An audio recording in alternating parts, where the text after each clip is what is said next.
इस वीडियो को लाइक करें, हमारे चैनल को सब्सक्राइब कर बेल। न्यूज़ मास्टर मोहम्मद रहीम की खास न्यूज़। भुसावल शहर में अल हिरा स्कूल में डॉक्टर बाबा साहब जयंती के अवसर पर एक प्रोग्राम रखा गया। सभी प्रोग्राम के अंदर दलित मुस्लिमों ने हिस्सा लिया। अजीज़ भाई स्कूल की ओर से और दलित भाइयों की ओर से बताया गया डॉक्टर बाबा साहब का संविधान कैसा रहा और आज तक संविधान पे चलने के लिए लोग इसी विचारधारा पे चलते रहे। इस प्रोग्राम को संबोधित करते हुए सभी ने इसके अंदर हिस्सा लिया। आइए देखते रहिए न्यूज़ मास्टर हर पल हर वक्त। चलो पीछे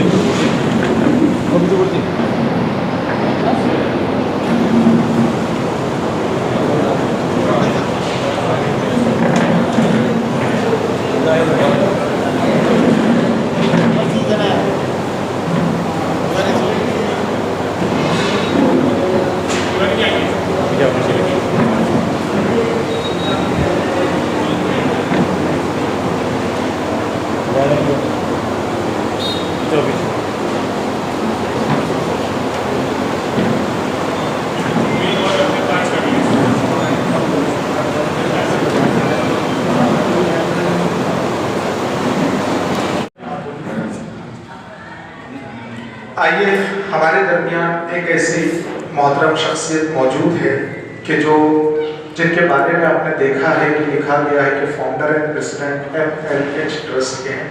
लेकिन दूसरी सबसे खास बात यह है कि मैडम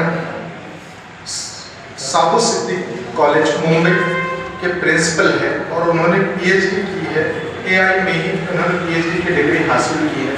हर चंद के मैं माजरत भी चाहूँगा कि आपका मुकम्मल तारुफ हम तक नहीं पहुँचा है, लेकिन जो भी पहुंचा है अगर पहुंच भी जाता तो सर ने लाकर दिया था एक पेज, अब वक्त नहीं रहा। लेकिन मैं इतना जानता हूं कि बहुत कम लोग ऐसे हैं कि जो अपनी ज़िंदगी का हिस्सा इंसानियत के लिए निकाल रहे हैं। आज इंसान के पास हर चीज़ मौजूद है, पैसा है, इज्जत है, शोहरत है, आसाइश की तमाम चीज़ें मौजूद है, लेकिन अल्लाह ने एक जुज़ निकाल लिया है कि वो तमाम चीज़ों को किसी दूसरों के लिए इस्तेमाल करना। लेकिन उससे भी ज़्यादा बेहतर और कीमती शख्स मैं इन लोगों को इसलिए मानता हूँ कि ये अपनी ज़िंदगी का वक्त जो कि लौट कर नहीं आता, वो अपनी ज़िंदगी का मखसूस वक्त निकालते हैं और कौम की खिदमत के लिए लगा रहे हैं, क्योंकि इन्हें पता है कि जो सांस मैं एक बार ले लूँ वो मेरे लिए वापस नहीं आएगा। ये जो सफ़र कर रहे हैं इतनी गर्मी के अंदर, जिनका नाम एशिया में है, पूरे हिंदुस्तान के तमाम ही अरबी और इल्मी हल्के के लोग जानते हैं, लेकिन ये इसलिए यहाँ का सफ़र कर रहे हैं इतनी गर्मी में ताकि हमारी मिल्लत का कुछ फ़ायदा हो जाए, हमारी उम्मत का कुछ फ़ायदा हो जाए। बहुत कम लोग ऐसे होते हैं। जावेद साहब मैं आपका शुक्रिया मैं पहले डॉक्टर ज़ैदुन्निसा मैडम से गुजारिश करता हूँ कि वो मायने पर तशरीफ़ लाएँ और अपने ख़यालात से हमें नवाजें। ज़ोरदार तालियों में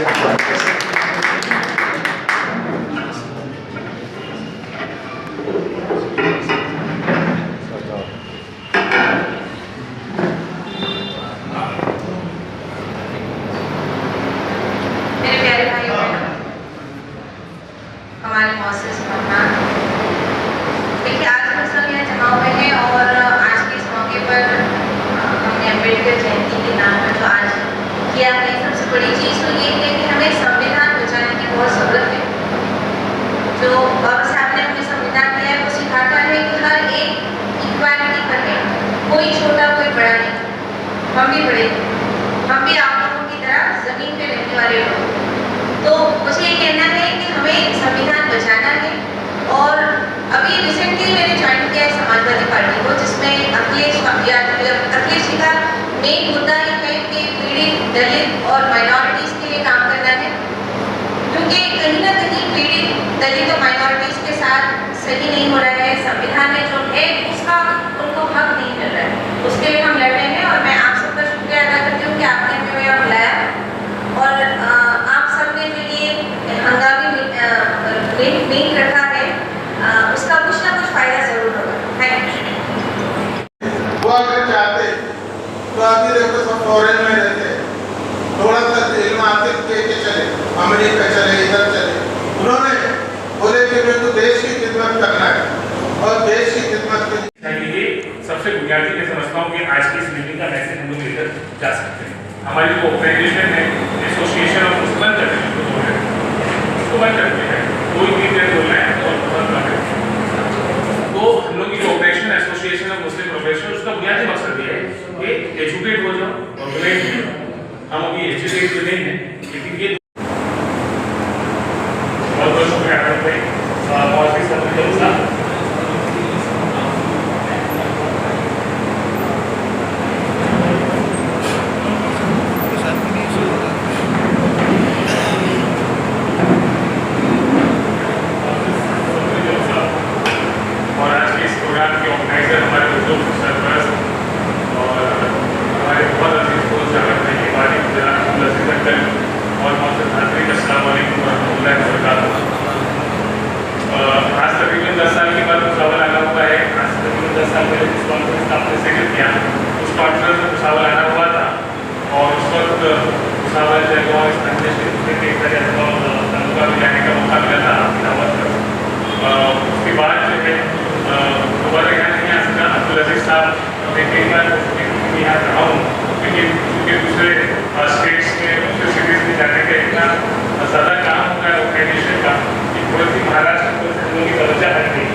साथियों, आज हम लोगों ने यहाँ पर अम्बेडकर जयंती के तवज्जुह से 14 अप्रैल बेसिकली जो है वो बाबा साहब भारत रत्न बाबा साहब अम्बेडकर जी का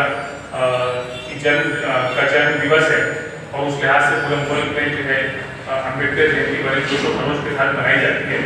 और ये बड़ी खुशहाली बात है कि मुस्लिम कम्युनिटी में और मुस्लिम जैसे डॉक्टर अनिल साहब ने बताया यहाँ पर मुस्लिम ऑर्गेनाइजेशंस की तरफ से भी इस तरह की जो है प्रोग्राम ऑर्गेनाइज किया जा रहा है। ये अजीज अंकल के दिमाग की उपज है माशाल्लाह, ये उनका इनिशिएटिव है।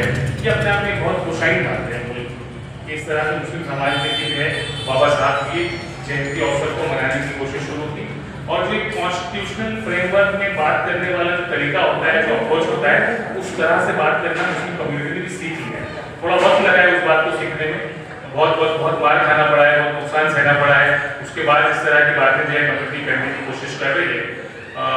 लेकिन मुझे लगता है कि ये जो है अपने आप में बहुत उम्मीद है ये चीज़, और बहुत खुशहाली है कि हम लोगों ने एक जो जिस लैंग्वेज में, जिस सिस्टम के साथ, जिस तरीके से देश चलता है, उस तरीके को अब हम लोग आहिस्ते आहिस्ते सीख रहे हैं और उस तरीके से तमाम चीज़ों को हम साथ में काम कर रहे हैं। तो आने वाला वक्त मैं बहुत उम्मीद हूँ बहुत अच्छा हो। आज हालात हो सकता है हम लोग को ऐसे लगे कि बहुत मायूस कौन है, बहुत परेशान कौन है, लेकिन हमेशा काली रात में रहती सुबह आती है और वो सुबह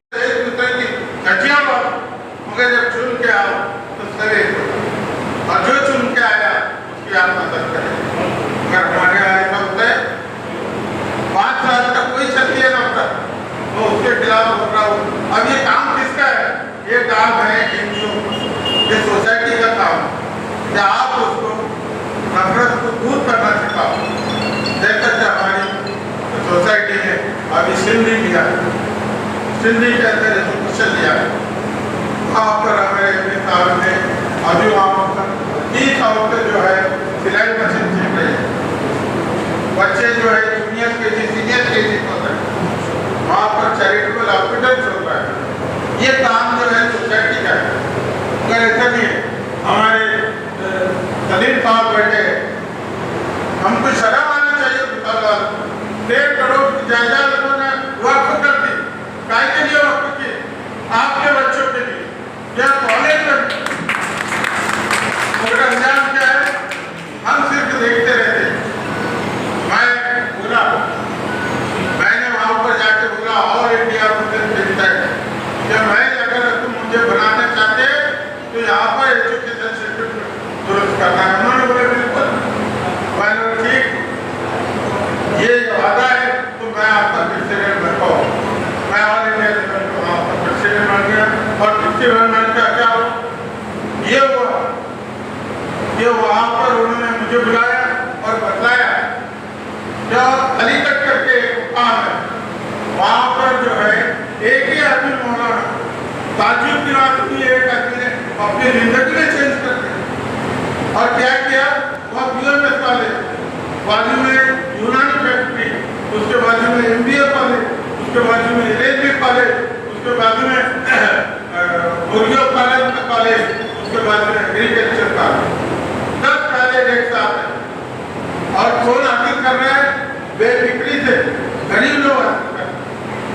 वो एक आदमी इतना बड़ा चेंज लाया, तो ये क्यों नहीं कर सकते मुकाबला? एजुकेशन सिस्टम रहेगा बिल्कुल निराला रहेगा। हमारा जो सिस्टम रहेगा वो ये रहेगा, जो बच्चा जब पढ़ के निकलेगा तो डायरेक्ट यूपी